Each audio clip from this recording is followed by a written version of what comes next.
Have you ever wondered what life is like as a dairy farmer?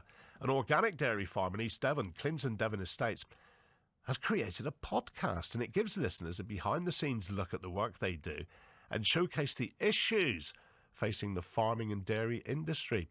Hosted by Devon farmer Dan Grist, the podcast looks at how each staff member entered the industry in hopes it could change the perception that you need to have a farming background to work in agriculture. And one of those interviewed, Alice Thomas, the young stock manager at Clinton Devon Estates. I've heard, Alice, that you might be talking to us from the cowshed this morning. Is that right? Hello, good morning. Yes, I'm up by the calves this morning, so I've just finished feeding them all. Oh, what time do you start? Oh, I only start at 6, so I've got quite a good shift compared to the dairy boys that start at 4 in the morning. Yeah, tell us what your role really involves, please, Alice. So my role is to I get all the calves from the day they're born, and I rear them all the way up until roughly 2 years old when they'll calve in and start producing milk. So I get the fun stage before they have to start work. You do get the fun stage, don't you? Are you from a farming family? Yeah, I am actually. My dad has a beef and arable farm, and when I said I wanted to do dairy farming, he thought that was just typical. Oh, she's going to the other side of farming. She's straying away. Was that the attitude? Yeah, gone to the dark side. But are you proving, Dad, that you made the right choice?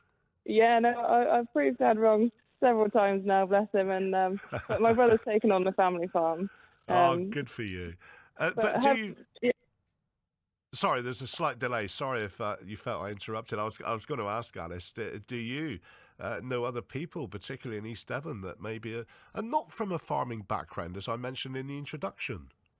Yeah, I do actually. Yeah, there's a couple of people that work on the farm here that had never even been in a pen of a cow, had even touched a cow. Maybe seen them on like a farm show or something, you know, like you get over at West Point.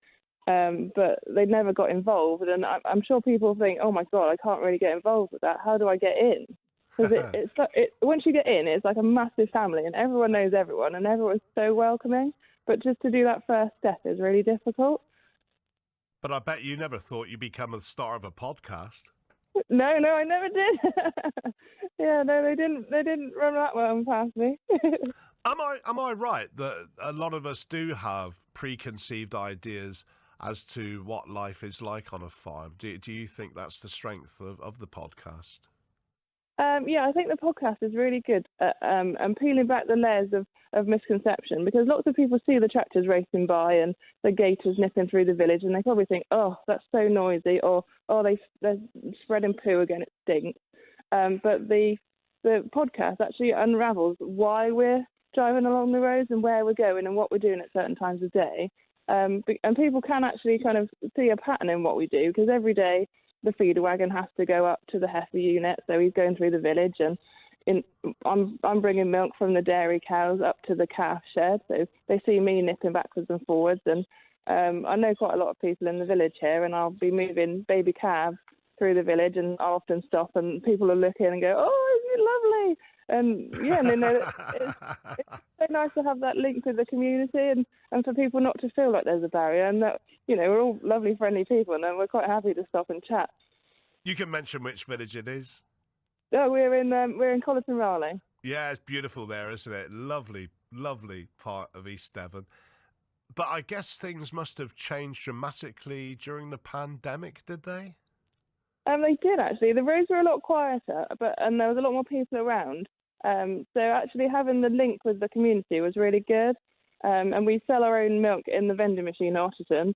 And we saw massive sales increase in that, because it was something people could do from, like, just walk down to the village and buy fresh milk. Brilliant idea. And they can see the cows that the milk has come from. Yeah. So you can see the 0 food miles, and you can see they're happy and healthy, and they're out in the field grazing. Yeah. And Clinton Devon Estates, you got your own YouTube channel now. Yeah. Wow.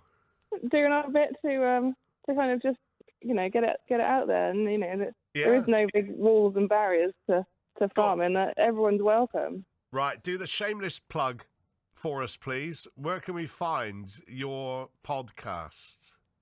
You can find it on YouTube, or if you go to the Clinton Devon Estate website and scroll down to the bottom in the latest news, you'll find a link there that will take you directly to it. Brilliant, Alice. Two things as I thank you for your time. Say to Dad, you never did this. And also, I wait for your new series on BBC One when it comes along. Is that all right as you progress in your... Jeremy Clarkson. Well, you can dream. You can dream, Alice. Take care. Thank you for the insight into your job. You better get back to the cows now. Lovely. Thank you very much. Take care. Alice Thomas with us this morning from the Cowshed.